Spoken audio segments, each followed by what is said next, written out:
بسم اللہ الرحمن الرحیم۔ آج ایک اہم بات بیان کرنی ہے۔ کل گزشتہ میں نے آپ حضرات کے سامنے ہمارے ایک نوجوان بھائی شہاب یہ جو پیدل حج کے لیے روانہ ہوئے ہیں ان پر ہونے والے اعتراضات کو بیان کیا تھا۔ اس سلسلے میں ایک اہم بات رہ گئی، وہ آج آپ اس کو اچھی طریقے سے سن لیجیے۔ کیا بات ہے؟ بات یہ ہے کہ لوگ یہ کہہ رہے ہیں کہ اس نوجوان نے، ہمارے اس پیارے بھائی نے حدیث کی مخالفت کی ہے۔ کیا کی ہے؟ حدیث کی مخالفت کی ہے، اور حدیث میں منع کیا گیا ہے پھر بھی اس نے وہ عمل کیا۔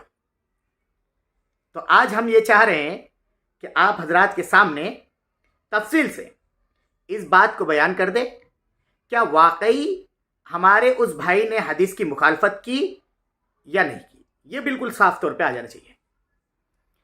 یہ کیوں؟ اب ہم اس میں غور کریں گے اور اس کا تجزیہ کریں گے بالکل صاف صاف۔ کیسے؟ اب ہم دیکھتے ہیں کہ ہمارے اس بھائی نے جو پیدل حج شروع کیا ہے اور وہ سفر پر روانہ ہو گیا ہے، اب اس نوجوان کو اس طریقے سے ٹارگٹ کیا جا رہا کہ اس نے حدیث کی مخالفت کی ہے، حدیث کی خلاف ورزی کی ہے۔ میرے بھائیوں، ہم حدیثوں کو پہلے دیکھ لیتے ہیں، حدیث کون سی ہے، بہت اس کے ساتھ یاد رکھیے۔ حدیثیں 3 ہیں، ایک حضرت انس بن مالک کی ہے، ایک حضرت عبداللہ ابن عباس کی ہے، اور ایک حدیث عقبہ ابن عامر رضی اللہ عنہ کی ہے۔